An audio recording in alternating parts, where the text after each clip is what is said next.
Sebelum lanjut ke cerita selanjutnya, yuk subscribe dan like. Absen dulu di kolom komen ya ah. Suara denting sendok yang beradu dengan piring porselen menjadi satu-satunya melodi di ruang makan malam itu. Arini menyesap air putihnya dengan tenang. Matanya menatap piring nasi goreng seafood kegemaran suaminya yang hanya tersisa separuh. Di seberang meja, Pandu, pria yang telah menikahinya selama 3 tahun terakhir, tampak gelisah. Ia terus memainkan ponselnya. Sesekali mengetik sesuatu dengan senyum tipis yang sulit diartikan. Arini, panggil Pandu tiba-tiba. Suaranya berat. Ada nada otoritas yang dipaksakan di sana. Arini meletakkan gelasnya. Ia menatap suaminya dengan tatapan teduh. Jenis tatapan yang selalu membuat orang lain mengira ia adalah wanita penurut tanpa tulang belakang. Iya, Mas. Pandu berdeham, memperbaiki posisi duduknya. Sabtu besok kan pernikahan Mas Galih. Kakakmu. Aku sudah memikirkannya baik-baik. Sepertinya akan lebih baik jika kita memperluas koneksi di sana. Jadi, aku sudah mengirimkan undangan digital kepada Siska. Gerakan tangan Arini yang hendak merapikan serbet makan terhenti sejenak.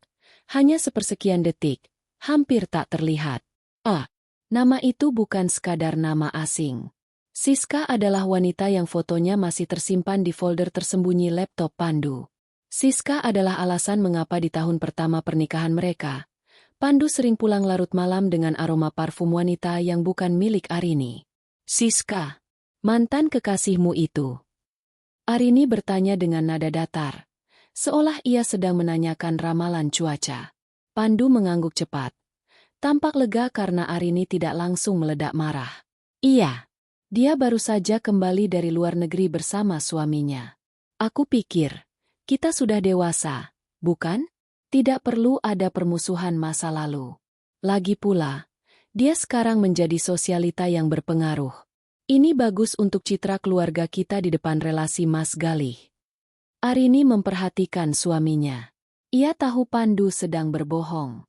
Ini bukan soal citra keluarga atau relasi bisnis. Ini adalah soal ego. Pandu ingin menunjukkan kepada Siska bahwa ia telah sukses, bahwa ia memiliki istri yang cantik dan penurut, dan mungkin, jauh di lubuk hatinya, Pandu hanya ingin melihat wanita itu lagi. Pandu ingin membuktikan bahwa ia telah menang, setelah dulu ditinggalkan Siska demi pria yang lebih kaya. Oh, begitu. Arini tersenyum. Senyumnya sangat manis. Jenis senyum yang biasanya diberikan seorang ibu kepada anaknya yang baru saja melakukan kenakalan kecil. Tentu saja, Mas. Aku tidak keberatan sama sekali. Semakin ramai semakin baik, bukan? Pernikahan Mas Galih adalah momen bahagia. Tidak ada alasan untuk melarang siapapun hadir. Pandu tampak tertegun. Ia sudah menyiapkan sederet argumen untuk membungkam jika Arini protes atau menangis. Ia mengira Arini akan cemburu, bertanya mengapa, atau setidaknya menunjukkan raut wajah kesal. Namun, reaksi Arini benar-benar di luar dugaannya. Kamu serius? Tanya Pandu memastikan. Kamu tidak marah? Maksudku, dia itu masa laluku. Mas, masa lalu adalah sejarah, bukan? Arini berdiri, mulai membereskan piring-piring kotor dengan gerakan yang sangat anggun. Jika kamu merasa perlu mengundangnya untuk menunjukkan betapa bahagianya kita sekarang, silakan. Aku justru senang jika kamu merasa bangga memamerkan kehidupan kita padanya. Pandu tersenyum lebar, merasa menang. Ia berdiri dan menghampiri Arini, mengecup kening istrinya dengan perasaan puas yang meluap-luap. Terima kasih, sayang. Kamu memang istri yang paling pengertian. Aku akan memberitahunya bahwa kita sangat menantikan kehadirannya. Setelah Pandu melangkah pergi ke ruang kerja dengan langkah ringan, senyum di wajah Arini perlahan memudar. Ia tidak marah, setidaknya tidak dengan cara yang biasa dilakukan wanita yang dikhianati. Rasa marah itu telah lama membeku menjadi tekad yang dingin dan tajam. Arini membawa piring-piring itu ke dapur. Di sana, ia terdiam menatap pantulan dirinya di jendela kaca yang gelap. Selama 3 tahun, ia telah menjadi istri yang sempurna. Ia memasak, mengurus rumah, mendukung karir Pandu, dan menelan semua sikap dingin suaminya saat pria itu sedang merindukan bayang-bayang Siska. Namun, mengundang Siska ke pernikahan kakak kandung Arini adalah sebuah penghinaan terang-terangan. Itu adalah momen keluarga Arini, wilayah kedaulatannya, dan Pandu dengan lancang ingin membawa sampah dari masa lalunya ke sana. Arini mengambil ponselnya dari saku daster sutranya. Ia tidak membuka media sosial. Ia membuka sebuah aplikasi pencarian profesional. Dengan jari-jari yang lincah, ia mengetik nama Aditya Pratama. Dalam hitungan detik, layar ponselnya menampilkan sosok pria dengan setelan jas mahal, rahang tegas, dan mata yang menyimpan aura kemapanan sekaligus kesepian. Dia adalah suami Siska, pria yang selama ini menjadi alasan Pandu merasa inferior. Seorang pengusaha properti yang namanya sering masuk ke majalah Forbes lokal. "Jadi, kamu ingin bermain api, Mas?" bisik Arini pada kegelapan malam.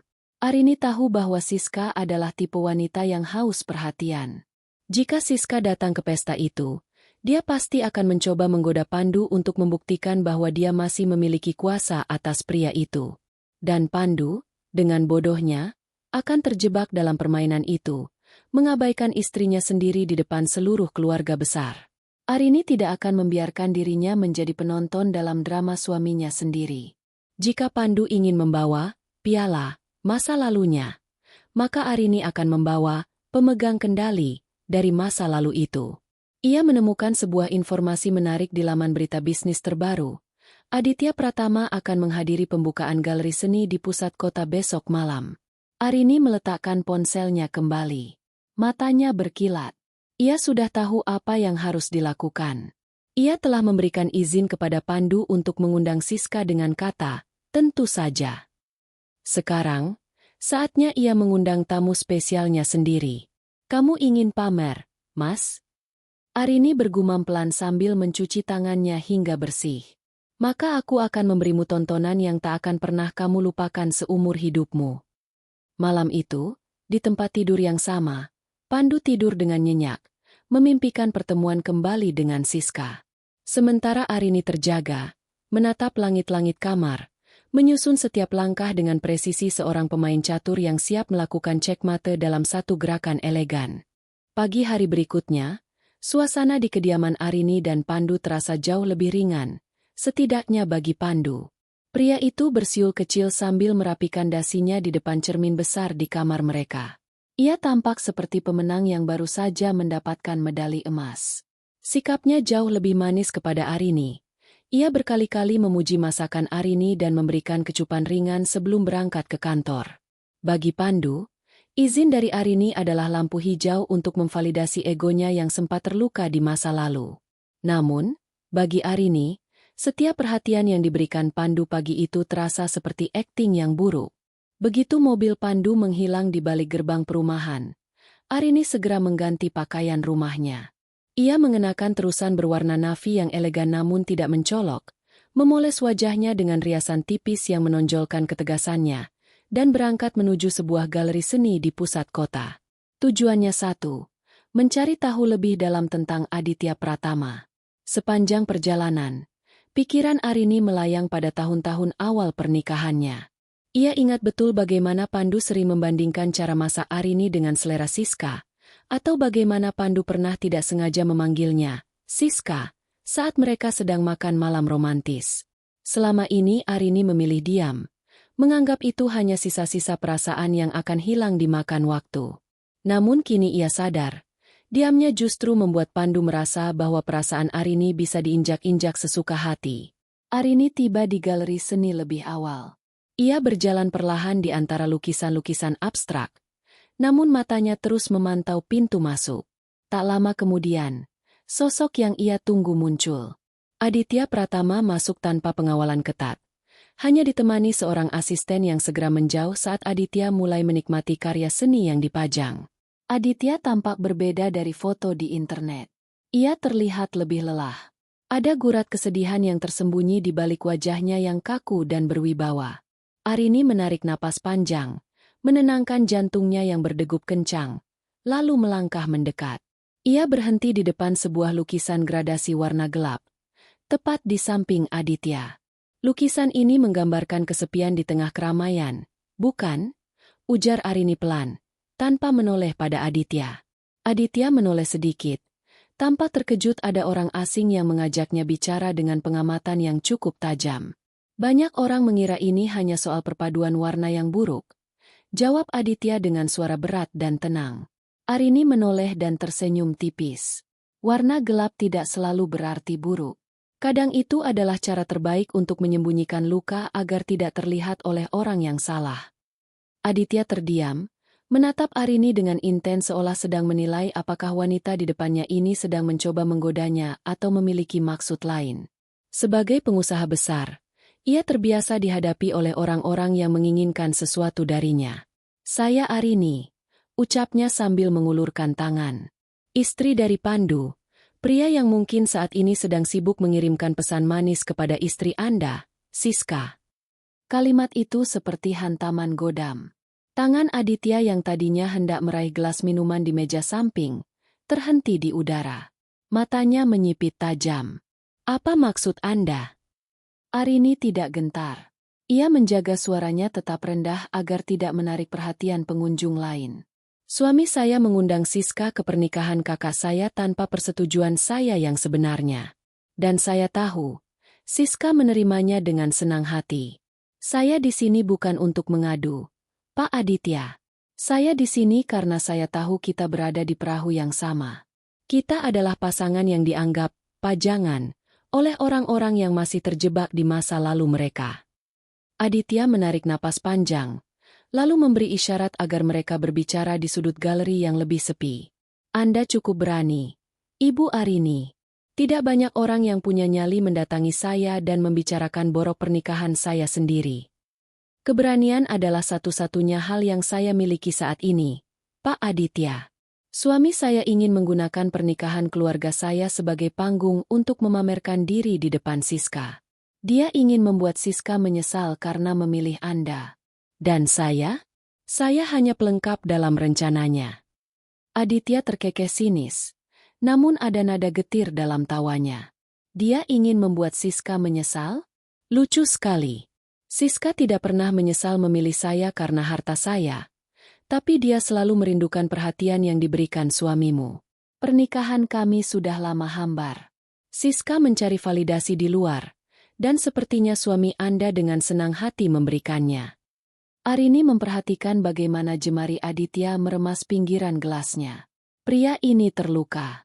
Sama sepertinya, Aditya adalah korban dari perselingkuhan ego yang dilakukan pasangan mereka. "Lalu, apa yang Anda inginkan?" tanya Aditya langsung ke inti masalah. "Saya ingin memberi mereka pelajaran tentang apa artinya kehilangan. Saya ingin mereka melihat bahwa sementara mereka sibuk bermain api di belakang kita bisa menciptakan api yang lebih besar tepat di depan mata mereka." Arini menjelaskan idenya dengan singkat. Ia tidak ingin menghancurkan pesta pernikahan kakaknya dengan keributan. Ia ingin penghancuran yang elegan. Penghancuran mental. "Suami saya pikir saya adalah istri penurut yang akan duduk diam saat dia menggoda mantannya di depan keluarga besar saya. Saya ingin Anda datang ke pesta itu. Bukan sebagai suami Siska yang datang terlambat, tapi sebagai pendamping saya." Aditya mengerutkan kening. "Anda gila? Itu akan memicu skandal." "Skandal hanya terjadi jika kita terlihat bersalah," balas Arini tenang. "Tapi jika kita datang dengan martabat, mereka yang akan terlihat seperti orang bodoh." Siska akan terbakar cemburu melihat suaminya yang dingin justru bersikap hangat pada wanita lain. Dan Pandu? Dia akan sadar bahwa istrinya yang selama ini ia remehkan, punya nilai yang jauh lebih tinggi di mata pria yang lebih sukses darinya. Aditya menatap Arini lama sekali. Ia melihat api di mata wanita itu. Api yang bukan berasal dari kemarahan yang meledak-ledak, melainkan dari tekad yang sudah matang. Ia sendiri sudah muak dengan tingkah Siska yang terus-menerus mencari perhatian dari pria-pria masa lalunya. "Kenapa saya harus membantu Anda?" tanya Aditya. "Karena Anda juga butuh alasan untuk melepaskan diri, bukan? Mari kita tunjukkan pada mereka, Pak Aditya, bahwa berlian tidak akan pernah bisa bersanding dengan kerikil, meski kerikil itu mencoba memoles dirinya dengan emas." Setelah keheningan yang cukup lama, Aditya akhirnya mengangguk pelan. Sebuah senyum tipis, hampir tidak terlihat, muncul di wajahnya yang kaku. Baiklah, Arini, berikan saya detail waktunya.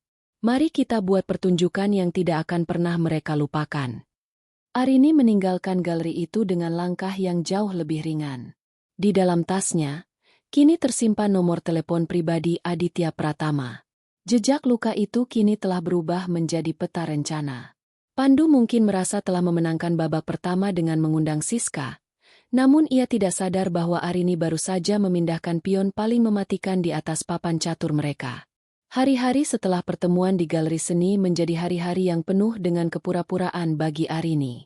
Di depan Pandu, ia tetaplah istri yang manis, yang menyiapkan sarapan dengan teliti dan memastikan kemeja suaminya licin tanpa kerutan. Namun, di balik itu semua, setiap gerak-gerik Arini adalah bagian dari kalkulasi yang dingin.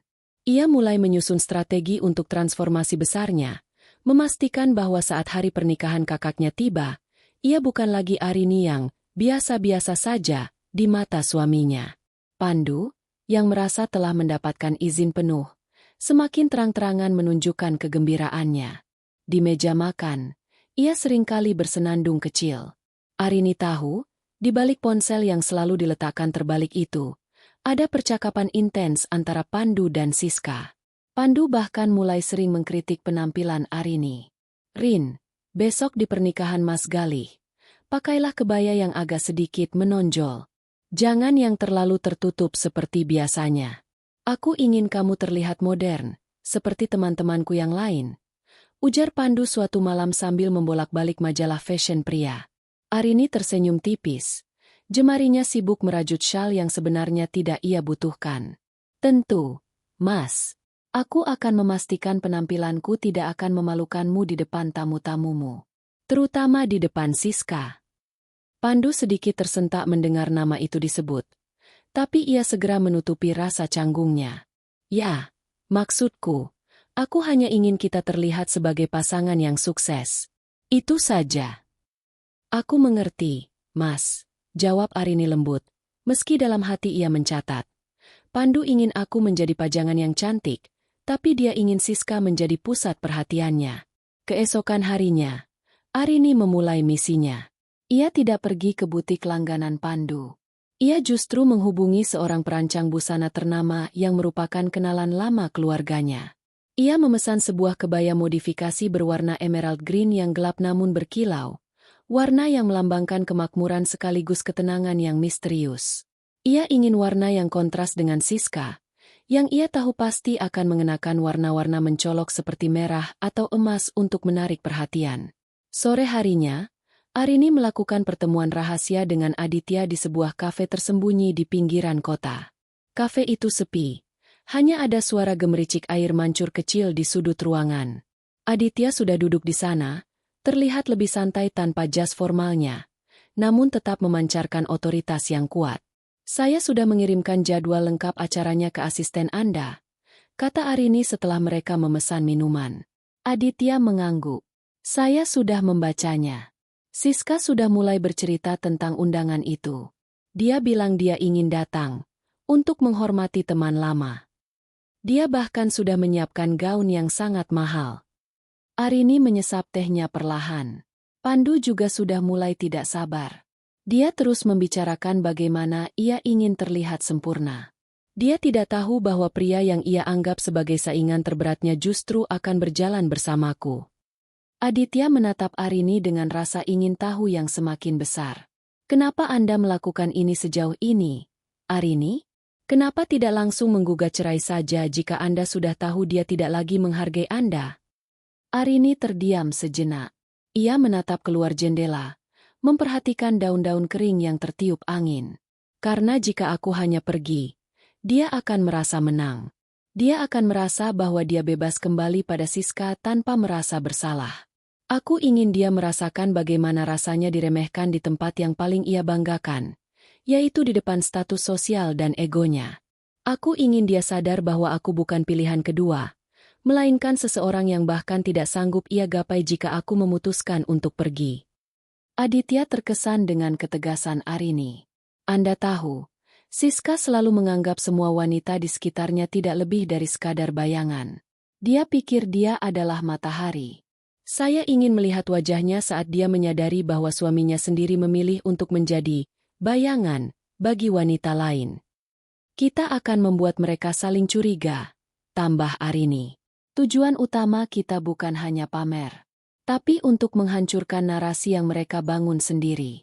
Mereka pikir mereka sedang melakukan perselingkuhan hati yang manis. Kita akan tunjukkan bahwa itu adalah lelucon yang buruk. Mereka kemudian mendiskusikan detail teknis.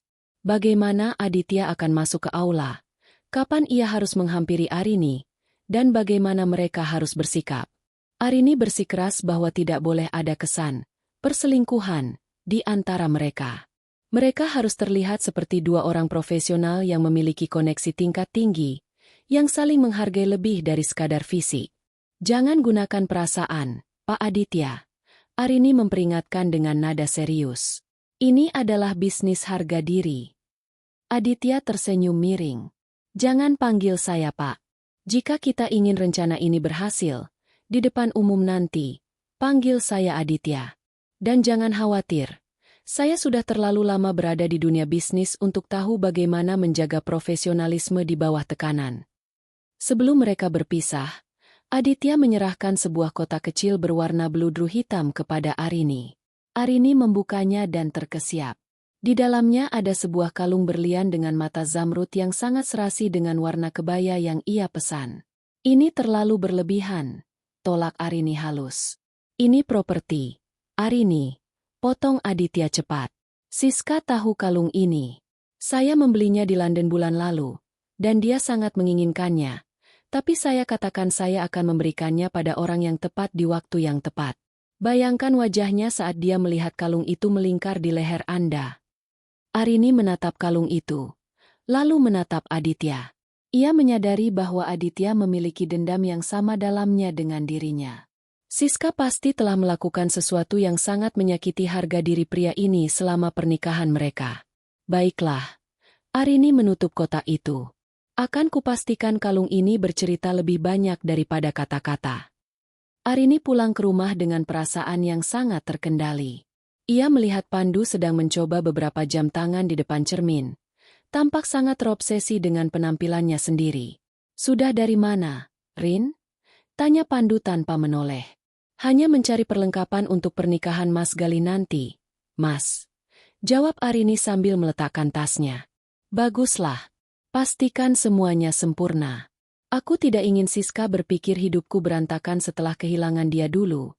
Ucap Pandu dengan nada sombong yang tak lagi disembunyikan. Arini masuk ke dalam kamar mandi, menyalakan pancuran air, dan membiarkan suaranya meredam tawa kecil yang keluar dari bibirnya. Oh, Pandu. Batinnya, kamu benar-benar tidak tahu siapa yang akan kehilangan segalanya malam itu. Persiapan sudah selesai. Pion-pion sudah berada di posisinya. Arini tinggal menunggu waktu untuk menggerakkan rajanya dan menjatuhkan semua harapan kosong suaminya. 3 hari menjelang hari pernikahan Mas Galih, suasana di rumah Arini terasa seperti ketenangan sebelum badai. Pandu benar-benar tenggelam dalam euforia rencananya sendiri. Ia telah memesan layanan cuci mobil premium untuk sedan mewahnya, membeli sepatu kulit baru yang mengkilap, dan bahkan mulai melakukan diet ketat agar perutnya terlihat lebih rata di balik jas slim fit-nya. Namun, di balik kegembiraan Pandu yang narsistik, Arini mulai menjalankan fase pengacauan mental yang halus. Ia tidak lagi banyak bicara, namun kehadirannya terasa lebih mendominasi. Ia seringkali terlihat menerima telepon di sudut ruangan, berbicara dengan nada rendah yang misterius, dan segera mematikannya saat Pandu mendekat. Siapa itu, Rin? Tanya Pandu suatu sore. Matanya menyipit penuh selidik. Ini adalah pertama kalinya setelah sekian lama ia merasa perlu bertanya tentang aktivitas istrinya. Arini meletakkan ponselnya dengan gerakan yang sangat tenang, hampir terlalu tenang. Hanya urusan persiapan pernikahan. Mas, kamu tahu kan? Mas Gali ingin semuanya sempurna, jadi aku banyak membantu mengoordinasi tamu-tamu penting. Pandu mendengus, kembali fokus pada cermin. Ya, Pastikan saja tamu-tamuku juga dilayani dengan baik. Siska bilang dia mungkin akan datang sedikit terlambat karena suaminya ada urusan mendadak. Tapi dia berjanji akan menyempatkan hadir. Arini tersenyum di balik punggung Pandu. Tentu saja Aditya akan sibuk. Pandu. Dia punya janji lain yang jauh lebih penting daripada sekadar menemani istrinya pamer mantan, batinnya. Oh ya, Mas. Arini melangkah mendekat, merapikan kerah kemeja Pandu yang sebenarnya sudah rapi. Aku memutuskan untuk tidak pergi bersamamu ke gedung nanti. Aku harus berangkat lebih awal bersama keluarga besar untuk prosesi adat terakhir. Kamu bisa langsung menuju gedung dan menyambut tamu-tamumu, termasuk Siska. Pandu mengerutkan kening sejenak, namun kemudian matanya berbinar. Kamu yakin? Tidak apa-apa aku datang sendirian dulu. Tentu saja. Itu justru bagus, kan? Kamu bisa menyambut Siska dengan lebih leluasa tanpa harus merasa terbebani oleh kehadiranku di sampingmu setiap saat. Aku ingin kamu menikmati malammu, Mas. Pandu hampir tidak bisa menyembunyikan rasa puasnya. Kamu memang istri yang sangat dewasa. Arini, aku bangga padamu. Arini hanya mengangguk, menyembunyikan kilat dingin di matanya. Ia telah memberikan umpan yang sempurna. Dengan membiarkan Pandu datang sendirian, Pandu akan merasa memiliki panggung penuh untuk menggoda Siska. Dan saat itulah, jatuhnya harga diri Pandu akan terasa berkali-kali lipat lebih menyakitkan. Malam itu, Arini kembali bertemu dengan Aditya di tempat yang berbeda, sebuah lounge hotel yang remang-remang dan eksklusif. Mereka perlu mematangkan kesepakatan rahasia mereka. Aditya datang dengan setelan yang lebih santai namun tetap terlihat sangat mahal. Ia menyerahkan sebuah amplop coklat kepada Arini. Ini profil lengkap Siska dan apa saja yang biasanya dia lakukan untuk menarik perhatian pria. Dia akan menggunakan taktik wanita rapuh yang butuh dilindungi. Dia akan mengeluh tentang betapa sibuknya saya dan betapa dia merindukan masa-masa sederhana saat bersama Pandu. Arini membuka amplop itu, membacanya sekilas, lalu tertawa kecil. Prediksi yang akurat. Pandu sedang dalam fase merasa menjadi pahlawan. Dia pikir dia adalah penyelamat bagi Siska yang terabaikan oleh suaminya yang kaya raya. Dan saat itulah saya akan masuk, ucap Aditya. Matanya menatap tajam ke arah Arini. Saya sudah mengatur agar sopir saya mengantar Siska ke gedung, lalu kembali menjemput saya. Siska akan mengira saya masih di kantor sampai larut malam. Dan saat Anda muncul menggandeng saya, kita harus memastikan semua mata tertuju pada kita. Bukan karena kita mesra, tapi karena kita terlihat berkuasa, tambah Arini. Aditya terdiam sejenak, memutar-mutar gelas whiskinya. Arini, saya harus bertanya satu hal. Setelah semua ini selesai, setelah Pandu dipermalukan dan Siska menyadari posisinya, apa yang akan kamu lakukan? Kamu benar-benar akan meninggalkannya. Arini menatap Aditya lurus. Saya tidak membangun rencana serumit ini hanya untuk kembali ke pelukan pria yang menganggap saya cadangan. Aditya, malam itu bukan hanya tentang memberi pelajaran, tapi tentang pengumuman kemerdekaan saya. Saya sudah menyiapkan berkas perceraian. Begitu pesta berakhir, itu akan menjadi dokumen terakhir yang ia tanda tangani sebagai suami saya. Aditya mengangguk pelan. Ada rasa hormat yang tumbuh di hatinya untuk wanita di depannya ini. Siska juga akan menerima hal yang sama. Saya sudah terlalu lama menutup mata. Melihat keberanianmu membuat saya sadar bahwa mempertahankan pernikahan yang sudah mati hanya karena gengsi adalah sebuah kebodohan. Mereka kemudian berjabat tangan. Sebuah kesepakatan rahasia antara dua jiwa yang dikhianati, yang memutuskan untuk tidak lagi menjadi korban. Satu hal lagi, ujar Aditya sebelum Arini pergi. Kalung zamrud itu, pakailah dengan kepala tegak. Malam itu, kamu bukan sekadar istri Pandu. Kamu adalah pusat gravitasi di ruangan itu. Aku tahu, jawab Arini mantap. Selama 2 hari berikutnya, Arini bersikap seolah tidak ada yang terjadi. Ia membantu dekorasi bunga, mengatur catering, dan mendengarkan keluh kesah kakaknya, Galih, yang gugup menjelang hari besar. Gali sempat bertanya tentang Pandu yang terlihat sangat sibuk sendiri. Mas Pandu sedang semangat menyambut teman-temannya. Mas, jangan khawatir, dia akan menjaga nama baik keluarga kita. Ucap Arini menenangkan kakaknya. Meski ia tahu, nama baik itu akan sedikit terguncang sebelum akhirnya pulih dengan cara yang tidak terduga. Malam sebelum hari H, Arini melihat Pandu sedang berlatih bicara di depan cermin kamar mandi. Pandu tidak menyadari Arini berdiri di ambang pintu. Lama tidak jumpa. Siska, kamu terlihat lebih cantik dari terakhir kali kita bertemu. Gumam Pandu pada bayangannya sendiri dengan nada yang dibuat-buat romantis. Arini mematung. Rasa mual sempat menjalar di perutnya, namun segera berganti dengan rasa geli yang pahit. Kasihan sekali kamu, Mas, pikirnya.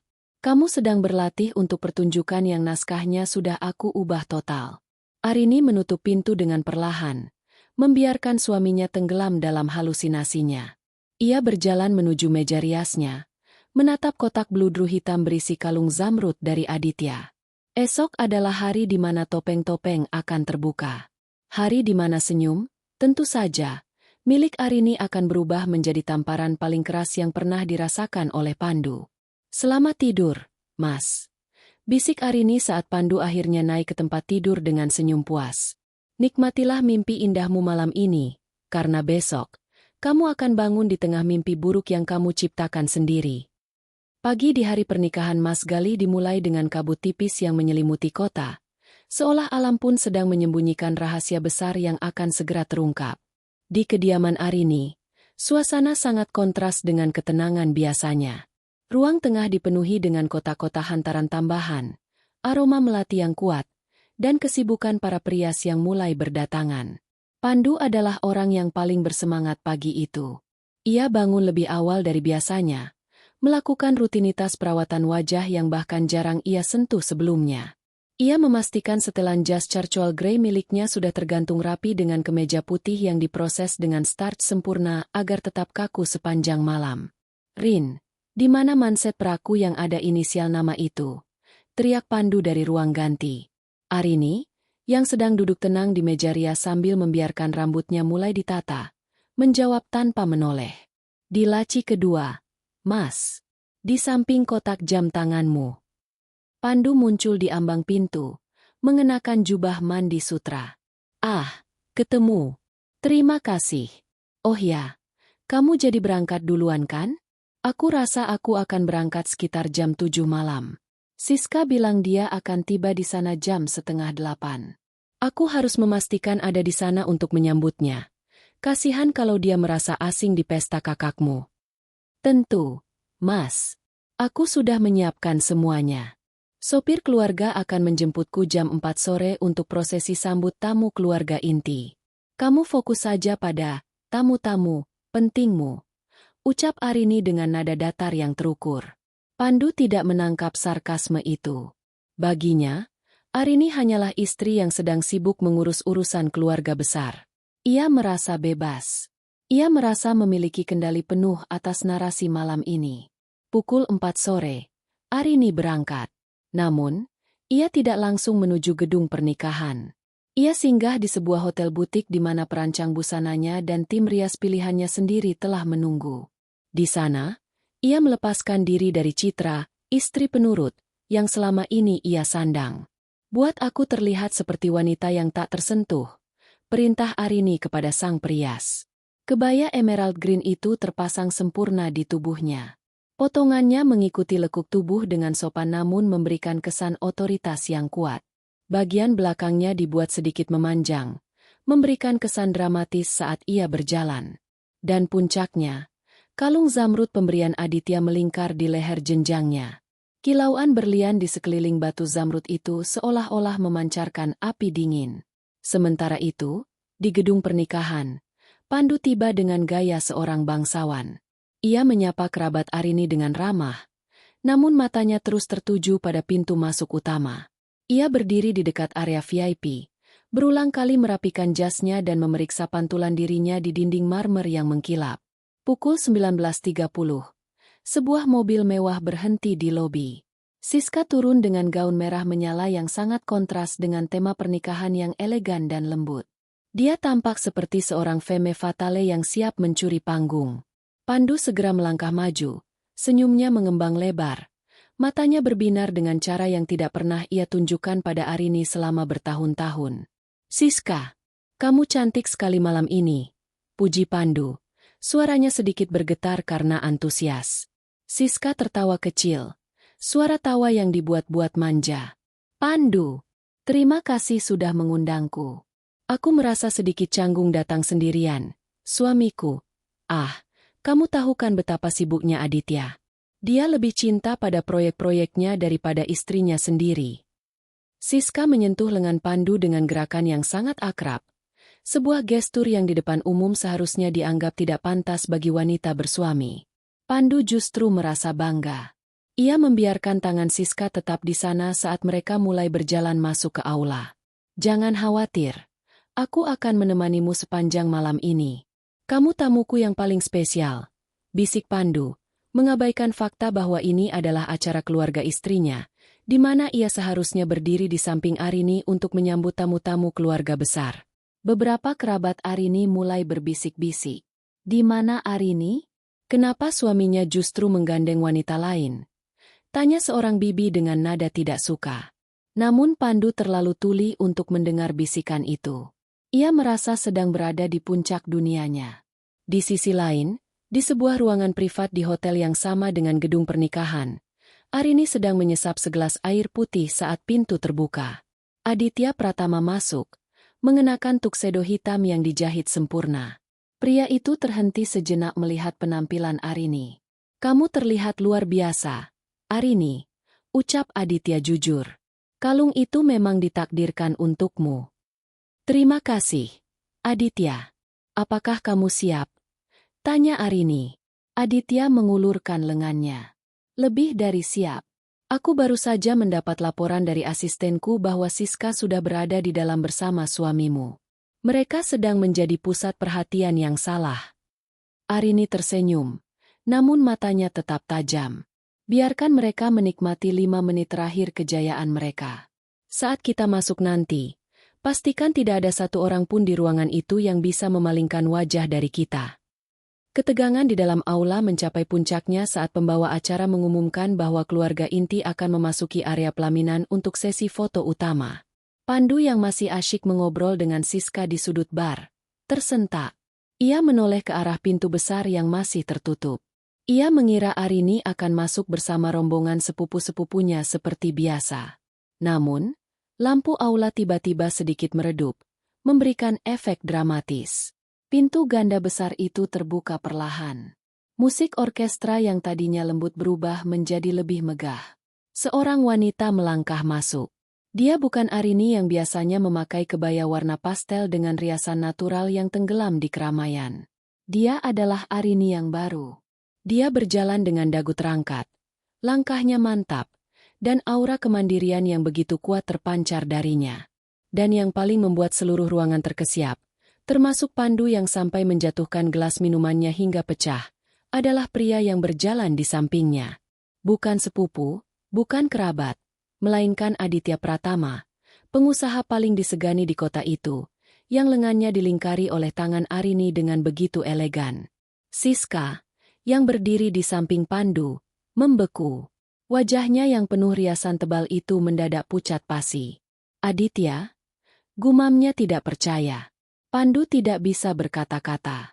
Jantungnya serasa berhenti berdetak saat melihat istrinya berjalan menuju pelaminan, bukan ke arahnya, melainkan bersama pria yang paling ia takuti sekaligus ia iringi dengan rasa iri selama ini. Pertunjukan yang sebenarnya baru saja dimulai. Lantai marmer aula terasa dingin, namun langkah Arini terasa begitu mantap. Di sampingnya, Aditya berjalan dengan irama yang selaras, memberikan kesan bahwa mereka adalah pasangan yang sudah lama terbiasa berbagi panggung kekuasaan. Keheningan yang menyelimuti aula selama beberapa detik itu jauh lebih berisik daripada musik orkestra manapun.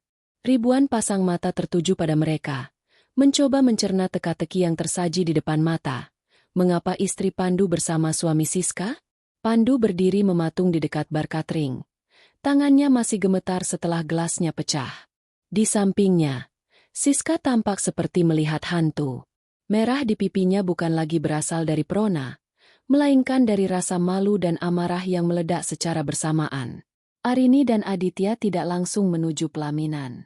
Mereka berhenti tepat beberapa meter di depan Pandu dan Siska. Arini menyunggingkan senyum. Senyum yang sama yang ia berikan di meja makan saat Pandu meminta izin untuk mengundang mantannya. Senyum yang penuh kemenangan. Mas Pandu, sapa Arini dengan suara yang jernih dan cukup keras untuk didengar oleh tamu-tamu di sekitar mereka. Sudah lama menunggu? Maaf aku terlambat. Ternyata mengoordinasikan kedatangan tamu VIP seperti Pak Aditya membutuhkan waktu lebih. Pandu menelan ludah dengan susah payah. Suaranya seolah tercekat di tenggorokan. Arini, apa maksudnya ini? Kenapa kamu bisa bersama Pak Aditya? Sebelum Arini menjawab, Aditya melangkah sedikit ke depan, melindungi posisi Arini dengan cara yang sangat maskulin. Ia menatap Pandu dengan tatapan dingin yang biasa ia gunakan untuk menghancurkan lawan bisnisnya. Saya yang meminta Arini untuk menjemput saya. Pandu, istri saya bilang dia akan datang bersamamu, jadi saya pikir, daripada saya datang sendirian sebagai suami yang terabaikan, lebih baik saya mendampingi nyonya rumah di acara keluarga ini. Bukankah begitu, sayang? Aditya menoleh ke arah Siska saat mengucapkan kata, sayang. Namun nada suaranya sama sekali tidak mengandung kasih sayang. Itu adalah sindiran tajam yang menghujam jantung Siska. Siska mencoba menguasai diri. Ia melangkah mendekat, mencoba meraih lengan Aditya. Mas, kenapa kamu tidak bilang kalau mau datang? Aku kan bisa menunggumu di rumah. Aditya dengan halus namun tegas menarik lengannya sebelum jemari Siska menyentuh kain jasnya. Menungguku? Bukankah kamu bilang pada Pandu bahwa aku terlalu sibuk dengan proyek-proyekku sehingga kamu merasa kesepian? Aku hanya ingin membuktikan bahwa aku tidak sesibuk itu jika tujuannya adalah menghormati keluarga Arini. Wajah Siska memerah padam. Para tamu di sekitar mereka mulai berbisik-bisik. Wah, jadi Siska berbohong pada suaminya. Lihat itu, Pandu sepertinya mencoba mencuri istri orang. Bisikan-bisikan itu menyebar seperti api di atas jerami kering. Arini menatap Pandu yang kini tampak jauh lebih kecil dari biasanya. Jas mahal yang ia banggakan seolah kehilangan kemilaunya. Mas, bukankah kamu yang bilang kita harus memperluas koneksi? Pak Aditya adalah koneksi terbaik yang bisa kita miliki malam ini. Kamu seharusnya berterima kasih padaku. Tapi Arini, ini tidak pantas. Desis Pandu pelan, mencoba menjaga harga dirinya yang sudah compang-camping. Kamu istriku. Kamu seharusnya di sampingku. Arini tertawa kecil. Suara tawa yang terdengar sangat elegan namun menyakitkan. Di sampingmu? Saat kamu sedang sibuk bernostalgia dengan Siska? Aku rasa kursi di sampingmu sudah terisi dengan sangat baik. Mas, aku tidak ingin menjadi pengganggu di antara dua teman lama yang sedang melepas rindu. Arini kemudian berbalik ke arah Aditya. Ayo, Aditya. Mas Galih dan Mbak Sarah sudah menunggu kita di pelaminan untuk sesi foto keluarga inti. Aditya mengangguk, lalu memberikan anggukan kecil yang merendahkan kepada Pandu. Permisi, Pandu. Jaga istrimu baik-baik. Jangan sampai dia kesepian lagi di pesta orang lain. Mereka melangkah pergi menuju pelaminan, meninggalkan Pandu dan Siska yang membeku di tengah aula. Di atas pelaminan, Mas Galih dan istrinya menyambut Arini dengan mata membelalak. Namun Arini dengan cepat memberikan isyarat mata yang menenangkan. Keluarga besar Arini, yang awalnya bingung, mulai melihat bahwa kehadiran Aditya Pratama justru mengangkat martabat keluarga mereka. Mereka lebih memilih melihat Arini bersanding dengan pengusaha sukses daripada melihat Pandu yang tampak murahan bersama seorang mantan. Dari atas pelaminan, Arini bisa melihat semuanya dengan jelas. Ia melihat Pandu mencoba bicara pada Siska, namun Siska justru memalingkan muka, merasa malu karena kebohongannya terbongkar di depan suaminya sendiri. Ia melihat bagaimana orang-orang yang tadinya mengerumuni Pandu kini mulai menjauh, seolah takut terkena percikan skandal. Pandu menatap ke arah pelaminan. Ia melihat Arini berdiri di sana, diapit oleh kakaknya dan Aditya. Arini terlihat begitu bersinar, begitu berkuasa, dan begitu asing. Ia baru menyadari bahwa selama ini ia tidak pernah benar-benar mengenal istrinya. Ia mengira Arini adalah air yang tenang yang bisa ia bendung sesuka hati, tanpa menyadari bahwa air yang tenang itu bisa berubah menjadi arus yang menghanyutkan segalanya. Kilauan zamrud di leher Arini seolah mengejek Pandu.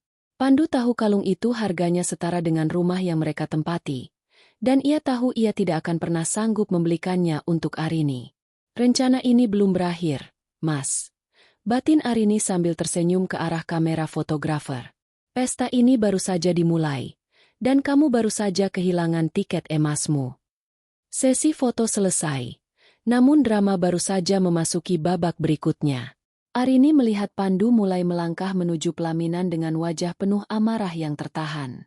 Dia berniat menyeret Arini turun, namun dia tidak tahu bahwa setiap langkahnya sudah diprediksi oleh Arini dan Aditya. Bersiaplah, Aditya. Bisik Arini tanpa mengubah ekspresi wajahnya yang anggun. Si singa yang terluka mulai mendekat.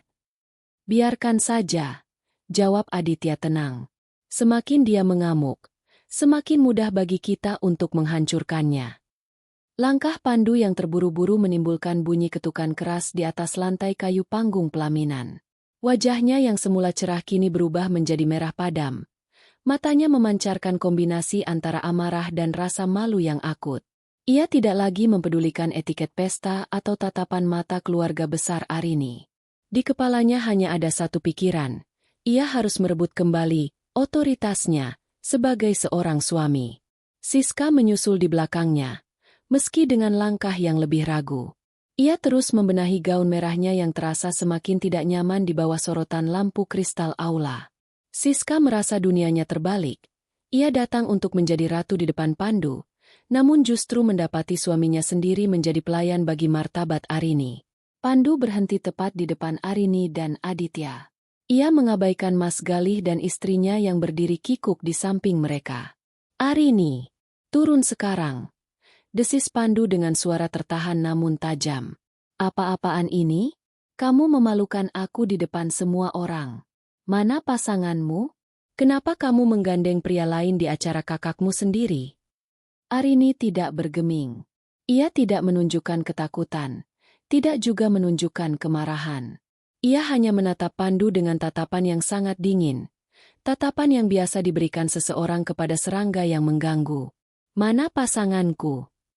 Arini mengulangi pertanyaan itu dengan nada bertanya yang tenang.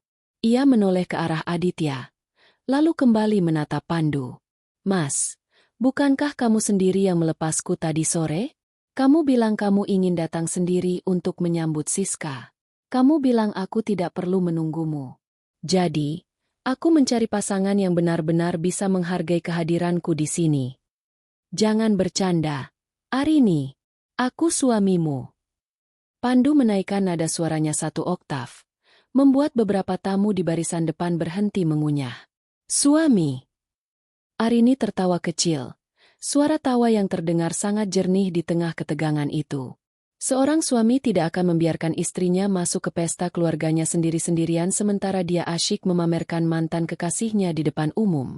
Seorang suami tidak akan menggunakan pernikahan kakak iparnya sebagai ajang pamer egonya yang haus validasi. Siska menyela dengan suara gemetar. Arini, kamu tidak perlu sejauh ini hanya karena cemburu. Pandu hanya ingin ramah padaku sebagai teman lama.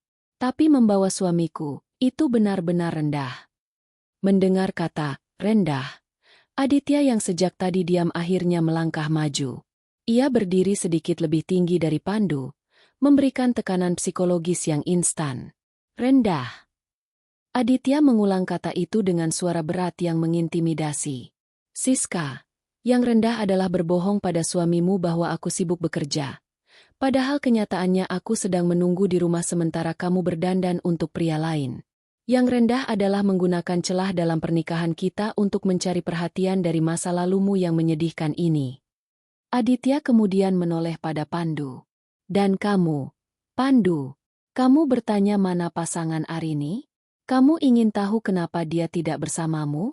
Itu karena dia menyadari bahwa emas tidak seharusnya bersanding dengan kuningan yang dicat emas. Kamu pikir kamu sudah sukses? Kamu bahkan tidak sanggup membelikan istri atau mantamu ini satu butir berlian yang ada di kalung Arini. Pandu melihat ke arah kalung zamrud yang melingkar di leher Arini. Di bawah lampu sorot, permata itu berkilau begitu terang hingga menyakitkan mata. Ia teringat Siska pernah merengek meminta perhiasan serupa, dan ia hanya bisa menjanjikannya, nanti.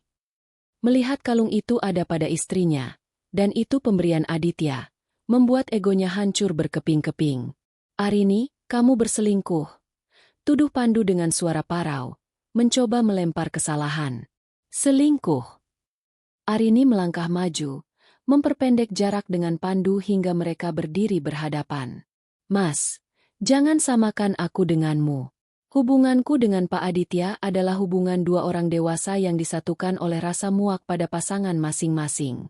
Kami di sini bukan untuk berselingkuh. Kami di sini untuk menyaksikan betapa buruknya akting kalian. Arini kemudian berbalik ke arah tamu undangan yang mulai mengerumuni area pelaminan. Ia mengambil mikrofon yang tadinya akan digunakan untuk sambutan keluarga. Perhatian semuanya. Suara Arini menggema melalui sound system aula yang megah.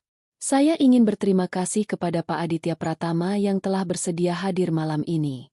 Saya juga ingin meminta maaf kepada kakak saya, Mas Galih, karena suasana sedikit terganggu. Namun, saya merasa kebenaran harus diungkapkan di tempat yang paling terang. Pandu mencoba merebut mikrofon itu, namun Aditya menghalangi langkahnya dengan satu tangan yang kokoh. Malam ini, lanjut Arini, matanya menatap Pandu dengan tajam. Suami saya, Pandu, merasa sangat bangga membawa mantannya ke sini. Dia ingin menunjukkan betapa hebatnya dia. Tapi dia lupa satu hal. Dia tidak akan pernah menjadi pria hebat selama dia tidak tahu cara menghargai wanita yang berdiri di sampingnya selama 3 tahun ini. Arini melepaskan mikrofon itu ke tangan asisten panggung yang terpaku. Ia kemudian melepas cincin kawinnya di depan semua orang dan meletakkannya di telapak tangan Pandu yang masih terbuka karena terkejut. Kamu tanya mana pasanganku, Mas? Jawabannya adalah, aku tidak butuh pasangan sepertimu lagi. Mulai detik ini, aku bukan lagi pasanganmu. Carilah pasangan yang cocok dengan levelmu. Mungkin Siska punya waktu luang setelah ini, karena aku yakin, Aditya pun sudah tidak menginginkannya lagi. Suasana aula menjadi sunyi senyap. Siska menangis sesenggukan, menutupi wajahnya karena malu setelah suaminya sendiri berpaling darinya di depan seluruh sosialita kota. Pandu berdiri mematung, menatap cincin di tangannya dan bayangan Arini yang kini berjalan pergi dengan sangat anggun, didampingi oleh pria yang jauh lebih berkuasa darinya. Arini tidak menoleh lagi. Ia telah memberikan, tentu saja, yang paling mahal dalam hidupnya. Setelah menjatuhkan cincin kawin di telapak tangan Pandu, Arini melangkah turun dari pelaminan dengan keanggunan seorang ratu yang baru saja memenangkan peperangan tanpa menumpahkan darah. Aditya tetap berada di sampingnya, memberikan dukungan fisik yang kokoh saat mereka berjalan menembus kerumunan tamu yang kini terbelah, memberikan jalan dengan rasa hormat sekaligus ngeri. Di belakang mereka, aula yang tadinya megah berubah menjadi panggung kehancuran bagi Pandu. Pria itu berdiri kaku, menatap cincin emas di tangannya seolah benda itu adalah bara api yang membakar kulitnya. Ia bisa merasakan ratusan pasang mata menghakiminya. Bukan lagi sebagai pria sukses yang dikagumi, melainkan sebagai pria bodoh yang baru saja kehilangan permata asli demi mengejar bayangan imitasi. Pandu, lakukan sesuatu, bisik Siska dengan suara parau. Ia mencoba memegang lengan Pandu, namun Pandu segera menyentaknya kasar. Diam kamu, Siska, desis Pandu. Amarahnya memuncak. Gara-gara kamu, semuanya jadi berantakan. Siska terperangah. Gara-gara aku? Kamu yang mengundangku. Kamu yang bilang istrimu tidak akan berani macam-macam. Sekarang lihat, suamiku justru pergi dengannya. Pertengkaran kecil di atas pelaminan itu menjadi tontonan gratis bagi para tamu. Martabat yang selama ini dibangun Pandu runtuh dalam hitungan menit. Namun, penderitaan Pandu baru saja dimulai. Arini dan Aditya tidak langsung meninggalkan gedung. Mereka menuju ke area VVIP Lounge di lantai atas yang sudah dipesan Aditya sebelumnya. Di sana, suasana jauh lebih tenang. Arini duduk di sofa bludru, menarik napas panjang. Untuk pertama kalinya dalam malam itu, tangannya sedikit gemetar. Bukan karena takut, melainkan karena kelegaan yang luar biasa. Kamu melakukannya dengan luar biasa, Arini, ucap Aditya sambil menyodorkan segelas air putih. Aku belum pernah melihat seseorang menghancurkan ego pria narsistik dengan cara sehalus itu. Arini meminum airnya, lalu tersenyum tipis. Terima kasih, Aditya. Tapi aku tahu ini belum selesai. Pandu adalah tipe orang yang akan mencoba memutarbalikkan fakta besok pagi. Dia tidak akan punya kesempatan, sahut Aditya dingin. Ia mengeluarkan tablet dari tas asistennya. Sesuai kesepakatan kita, aku sudah menginstruksikan tim hukumku untuk meninjau kembali semua investasi yang ditanamkan perusahaan saya di perusahaan tempat Pandu bekerja. Secara kebetulan, saya adalah pemegang saham mayoritas di sana melalui perusahaan Cangkang. Besok pagi, akan ada audit internal. Arini tertegun.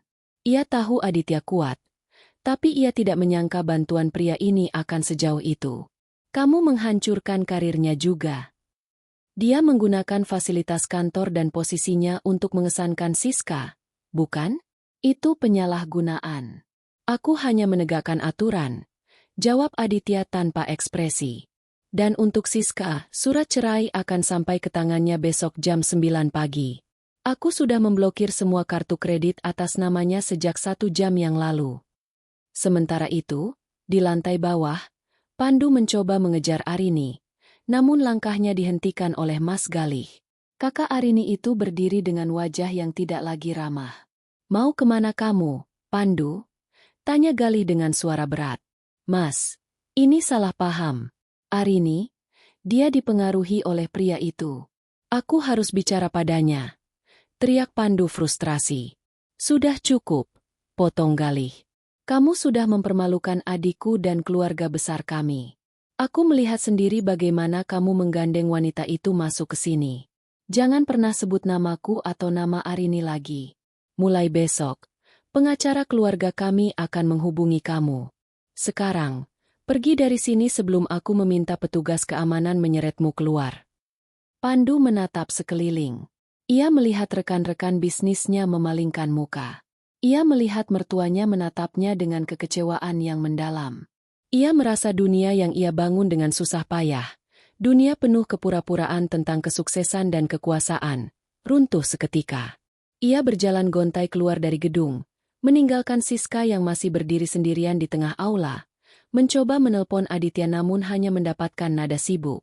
Saat Pandu tiba di parkiran dan mencoba menyalakan mobil sedannya, ia mendapati ban mobilnya digembok karena ia memarkirnya di area yang salah, sebuah sabotase kecil yang diatur oleh asisten Aditya. Pandu terduduk di aspal parkiran yang dingin. Ia membuka ponselnya, berharap ada pesan dari Arini yang mengatakan ini semua hanya lelucon. Namun, yang ia temukan hanyalah sebuah notifikasi email dari kantornya. Undangan rapat luar biasa mengenai pelanggaran kode etik. Di atas sana, di balkon lounge, Arini melihat ke bawah. Ia melihat sosok Pandu yang tampak kecil dan tak berdaya di bawah lampu jalan. Tidak ada rasa kasihan yang tersisa di hatinya. Ia teringat semua malam saat ia menangis sendirian sementara Pandu sibuk memuja masa lalunya. Meja sudah berbalik, Mas, gumam Arini pelan. Dulu aku yang melihatmu dari balik bayang-bayang. Sekarang, kamu yang akan melihatku bersinar dari kegelapan yang kamu ciptakan sendiri. Aditya berdiri di samping Arini, menatap arah yang sama. Apa langkahmu selanjutnya? Arini menoleh pada Aditya. Matanya kini bersinar dengan harapan baru. Aku akan mengambil kembali namaku.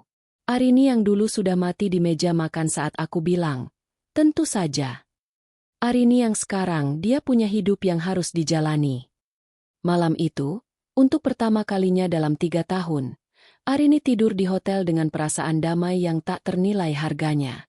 Ia tahu bahwa esok akan ada badai hukum dan gosip, tapi ia juga tahu bahwa ia tidak lagi sendirian. Ia telah menemukan kekuatannya kembali, Dan itu jauh lebih berharga daripada berlian manapun di dunia ini. Pagi hari setelah drama di pernikahan Mas Galih, dunia Pandu seolah dijungkir-balikan oleh badai yang tidak pernah ia duga kekuatannya. Saat ia terbangun di sebuah hotel murah, karena ia terlalu malu untuk pulang ke rumah yang penuh dengan kenangan Arini, ponselnya meledak dengan notifikasi. Bukan pesan rindu dari Siska, melainkan surat pemutusan hubungan kerja dari kantornya dan ratusan pesan singkat dari kerabat yang menghujatnya. Namun, kejutan terbesar datang pukul 10 pagi. Seorang pria bersetelan rapi mengetuk pintu kamar hotelnya, menyerahkan sebuah map biru tebal. Itu bukan sekadar surat cerai, melainkan gugatan harta Ganagini yang disusun dengan sangat presisi. Arini tidak hanya ingin berpisah, ia ingin mengambil kembali setiap sen yang pernah ia investasikan dalam hidup Pandu, termasuk rumah yang uang mukanya berasal dari tabungan masa muda Arini. Seminggu kemudian, pertemuan mediasi pertama digelar. Pandu datang dengan penampilan yang berantakan. Matanya cekung, jasnya tidak lagi licin, dan kepercayaan dirinya yang dulu meluap-luap kini menguap tak berbekas. Ia berharap bisa melihat Arini yang sedih atau setidaknya ragu. Namun, yang masuk ruangan mediasi adalah seorang wanita yang tampak 10 tahun lebih muda dan 1000 kali lebih berwibawa. Arini mengenakan setelan power suit berwarna putih tulang. Rambutnya dipotong pendek dengan gaya modern yang segar. Di sampingnya, bukan hanya pengacara, tapi Aditya Pratama juga hadir sebagai saksi ahli terkait beberapa aset bisnis yang sempat melibatkan perusahaannya. Arini. Suara Pandu bergetar saat mereka duduk berhadapan di meja panjang. Bisa kita bicara berdua saja? Tanpa orang asing ini. Ia melirik Aditya dengan penuh kebencian. Arini membuka tasnya, mengeluarkan sebuah pulpen perak, dan menatap Pandu dengan senyum tipis yang mematikan. Mas Pandu, di sini tidak ada orang asing. Hanya ada orang-orang yang ingin menyelesaikan urusan hukum dengan cepat. Apapun yang ingin kamu katakan, katakanlah di depan pengacaraku. Rin, aku minta maaf. Pandu tiba-tiba meledak. Suaranya parau oleh keputusasaan. Aku hilaf. Siska, dia yang menggodaku. Dia yang terus-menerus mengirim pesan padaku. Aku hanya ingin menunjukkan padanya bahwa aku sukses denganmu. Aku tidak bermaksud mengabaikanmu. Arini menyandarkan punggungnya di kursi. Hilaf? Hilaf itu terjadi 1 kali, Mas. Tapi menyimpan fotonya selama 3 tahun, mengundangnya ke acara keluargaku tanpa persetujuanku, dan membiarkan istrinya dihina di depan umum itu bukan hilaf. Itu adalah karakter. Kamu tidak sedang mencoba menunjukkan kesuksesanmu padanya. Kamu sedang mencoba menggunakan aku untuk memuaskan egomu yang haus pengakuan. Pandu mencoba meraih tangan Arini di atas meja. Namun Aditya berdeham keras, memberikan isyarat peringatan yang membuat Pandu menarik tangannya kembali. Aku kehilangan pekerjaanku, Rin. Bisik Pandu, mencoba taktik iba. Aditya menghancurkan karierku. Aku tidak punya apa-apa lagi sekarang. Siska pun, dia memblokir nomorku setelah Aditya menceraikannya secara tidak hormat. Aku hanya punya kamu. Itu poin utamanya, Mas, sahut Arini dingin. Kamu kembali padaku bukan karena kamu sadar telah mencintaiku, tapi karena kamu sudah tidak punya pilihan lain. Kamu menganggapku sebagai pelabuhan terakhir saat kapal pesiar yang kamu impikan tenggelam. Maaf, pelabuhan ini sudah ditutup secara permanen. Aditya kemudian menggeser sebuah dokumen ke arah Pandu. Ini adalah rincian dana yang Arini keluarkan untuk melunasi utang-utang pribadimu selama 2 tahun terakhir. Kami menuntut pengembalian penuh. Jika tidak, kami akan membawa ini ke jalur pidana penggelapan dana keluarga. Pandu membaca dokumen itu dengan tangan gemetar. Ia baru sadar betapa telitinya Arini mencatat setiap rupiah yang ia ambil. Arini bukan hanya istri yang penurut. Dia adalah akuntan yang sedang mengamati kebangkrutan suaminya sendiri. Kamu ingin menghancurkanku sampai ke akar-akarnya? Tanya Pandu tidak percaya. Tidak, Mas. Aku hanya sedang membiarkanmu merasakan hasil dari benih yang kamu tanam sendiri. Jawab Arini. Kamu yang mengundang mantanmu ke pesta itu. Kamu yang memilih untuk berjalan bersamanya. Kamu yang menghancurkan dirimu sendiri. Aku hanya membantu merapikan sisa-sisanya. Mediasi itu berakhir dengan cepat. Pandu tidak punya kekuatan lagi untuk melawan. Ia menandatangani semua dokumen yang diajukan. Ia menyadari bahwa wanita yang dulu ia remehkan, wanita yang selalu tersenyum dan bilang, tentu saja, atas semua permintaannya, kini telah berubah menjadi sosok yang paling tidak mungkin ia taklukkan. Saat mereka keluar dari gedung pengadilan, Pandu menghentikan Arini di area parkir untuk terakhir kalinya. Kenapa, Rin? Kenapa harus sekejam ini? Arini berhenti, memakai kacamata hitamnya, lalu menoleh pada Pandu. Karena saat kamu bilang, aku undang mantanku, kamu tidak sedang mengundang tamu, Mas. Kamu sedang mengundang badai. Dan aku hanyalah petir yang memastikan badai itu menyelesaikan tugasnya. Arini masuk ke dalam mobil mewah milik Aditya yang sudah menunggu. Dari balik kaca film yang gelap, ia melihat Pandu berdiri sendirian di trotoar, tampak kecil dan terlupakan. Mobil itu kemudian melaju, meninggalkan masa lalu Arini yang berdebu di belakang. Apakah kamu merasa lebih baik? Tanya Aditya lembut sambil menatap Arini. Arini menghela napas panjang. Sebuah beban berat yang selama ini menghimpit dadanya seolah menguap ke udara. Aku merasa bebas, Aditya.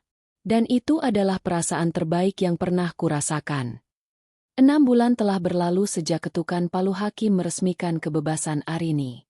Kota ini masih terasa sama, namun bagi Arini, setiap hirupan napasnya kini terasa lebih ringan, seolah oksigen yang ia hirup tidak lagi terkontaminasi oleh kebohongan.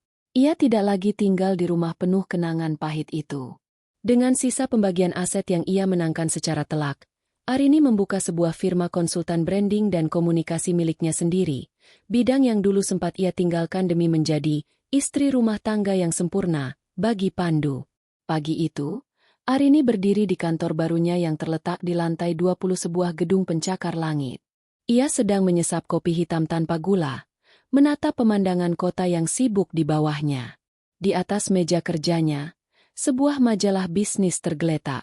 Sampulnya menampilkan sosok Aditya Pratama dengan tajuk utama, Ekspansi Global dan Kehidupan Baru Sang Maestro Properti. Arini tersenyum tipis.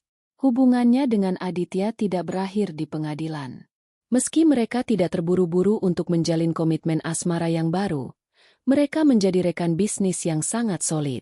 Aditya menghargai kecerdasan strategi Arini, dan Arini menghargai kejujuran Aditya yang dingin namun tulus. Pintu kantornya diketuk pelan. Sekretarisnya masuk membawa sebuah buket bunga lili putih. Ada kiriman lagi, Bu Arini, dari Pak Aditya. Beliau bilang, selamat atas pembukaan cabang kedua. Terima kasih, letakkan saja di sana, jawab Arini lembut. Sambil merapikan bunga-bunga itu, Arini teringat kabar terakhir tentang Pandu. Dunia memang sempit bagi mereka yang kehilangan martabat. Pandu kini bekerja sebagai staf administrasi biasa di sebuah perusahaan kecil di luar kota. Ia kehilangan mobil mewahnya, jam tangan koleksinya, dan yang paling menyakitkan, ia kehilangan lingkaran sosial yang selama ini ia puja-puja.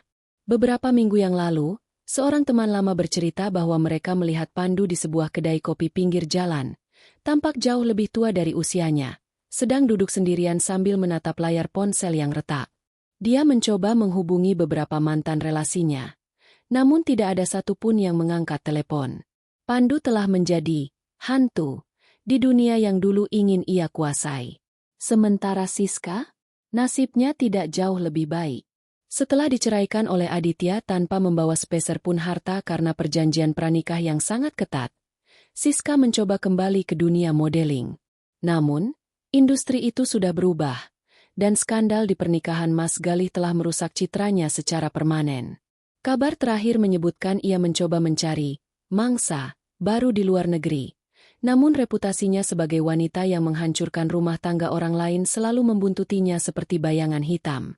Tiba-tiba, ponsel Arini berdering. Sebuah nomor yang tidak dikenal. Biasanya ia tidak mengangkatnya. Namun kali ini ia merasa ingin tahu. Halo.